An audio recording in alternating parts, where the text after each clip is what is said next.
लेकिन mid cap small cap की बात करें तो कौन से वो स्टॉक्स हैं जो मास्टर साबित हुए हैं और कौन से स्टॉक्स रहे हैं फिसड्डे, ये बताने के लिए सुमित मल्होत्रा हैं। बताइए सुमित। देखिए 2022 और 2022 के अंदर जो परफॉर्मेंस रही वो रही मिड कैप स्मॉल कैप में से एटलीस्ट मिड कैप में। स्मॉल कैप तो और ज़्यादा खराब परफॉर्मेंस देकर गया, लेकिन फ्रंट लाइन इंडेक्स के सामने दोनों ही लेगार्ड रहे, जहां पर फ्रंट लाइन इंडेक्स में करीब 4.5% के आसपास ही ग्रोथ आते हुए दिखाई पड़ी। निफ्टी और सेंसेक्स में 4.5% ऊपर, निफ्टी 4.5% करीब सेंसेक्स में। लेकिन मिड कैप इंडेक्स जो कि more less flat to positive 3% के आसपास की बढ़त यहां देखने को मिली। बिकवाली रही स्मॉल कैप इंडेक्स में, करीब 15% के आसपास का डिक्लाइन हमने स्मॉल कैप इंडेक्स के अंदर देखा इस साल के दौरान। कौन कौन से गेनर रहे मिड कैप के? Varun beverages, Indian bank, union bank, TVS Motors. Surprise था पीएसयू बैंकिंग बास्केट में, इसीलिए 85 से 100% तक के गेंस मिड कैप बैंक्स में आते हुए दिखाई पड़े और वरुण बेवरेजेस की शानदार तेजी यहां देखने को मिली। इसके अलावा इंडियन होटल्स एक बढ़िया तेजी में रहा, 74% की। पीएसयू बैंक्स की तेजी और प्राइवेट बैंक्स की तेजी जारी रही। Bank of India, federal bank, Canara bank, तो एक 8 टॉप गेनर्स में से करीब 7 तो आपको सिर्फ बैंक ही दिखाई पड़ेंगे। इसके अलावा जो लूजर्स रहे उसमें सबसे ऊपर नाम रहेगा टाटा टेली का, पिछले साल का आउट परफॉर्मर इस बार बिकवाली में। पीबी फिनटेक ये लगातार प्रेशर में रहा, करीब 50% वैल्यू इरोड करी। वोडाफोन आइडिया 50% वैल्यू इरोजन, और आईएक्स ये कुछ ऐसे नाम हैं जो एक समय पे बड़ी तेजी या फिर बड़े न्यूज फ्लोज के बीच में रहते हैं। सोना बीएलडब्ल्यू ये भी करीब 40-50% नीचे आया। क्लीन साइंस करीब 41% नीचे, औरबिंदो फार्मा 40% नीचे, और डॉक्टर लाल पिछले साल का एक स्टार परफॉर्मर इस साल करीब 40% टूटा। स्मॉल कैप के लिए कई नाम ऐसे जिन्होंने वंडर्स क्रिएट किए, मिसाल के तौर पर मजगांव डॉक शानदार नंबर, 200% की तेजी।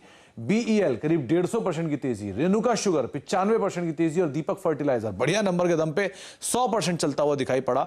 इसके अलावा मेट्रो ब्रांड हाल की लिस्टिंग करीब 90% चला। IFL finance, bank of Maharashtra, easy trip, ये कुछ ऐसे नाम जो कि शानदार तेजी के साथ ये साल खत्म करते हुए दिखाई पड़े। लेकिन जो भारी बिकवाली थी होती बीसीजी, ब्राइट क्रॉम ग्रुप, पिछले साल जोरदार तेजी के बाद अब 80% नीचे। Tanla platform 62%, Metropolis healthcare 60%, Zensar tech करीब 60%। इनफैक्ट आईटी स्पेस का सबसे ज्यादा टूटने वाला स्टॉक रहा है लक्स इंडस्ट्रीज। इसके अलावा क्वेस्टकॉर्प, वेल्सपन इंडिया और बिरला सॉफ्ट कुछ और ऐसे नाम जहां पर करीब 45 से लेकर 50% तक का डिक्लाइन आता हुआ दिखाई पड़ा। तो प्रेशर रहा आईटी में, लेकिन पीएसयू बैंकिंग बास्केट इस बारी बाजी मार के गया, साथ साथ पीएसयू शेयर जो कि एक बढ़िया तेजी में भी रहे।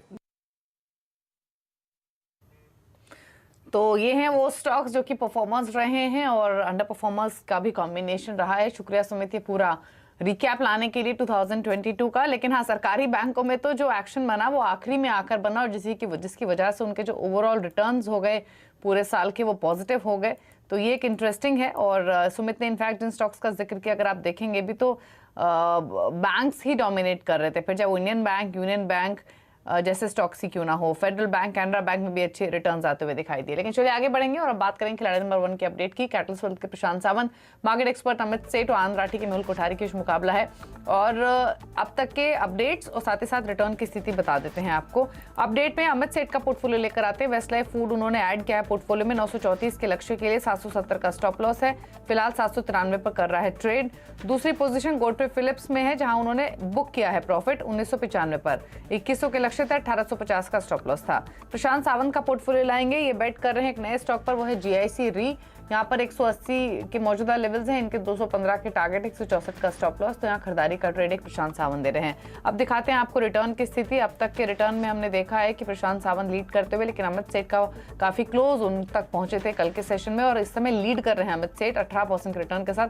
प्रशांत सावंत का पोर्टफोलियो आपको 14% के रिटर्न लैंड कर रहा है। और मेहुल की शुरुआत तो इस हफ्ते में अच्छी हुई थी, लेकिन अब उनका पोर्टफोलियो नेगेटिव टेरिटरी में आ चुका है, 1% के नेगेटिव रिटर्न्स आ रहे हैं। तो 3:30 बजे विनर की अनाउंसमेंट होगी। फिलहाल 18% के रिटर्न के साथ अमित लीड करते हुए।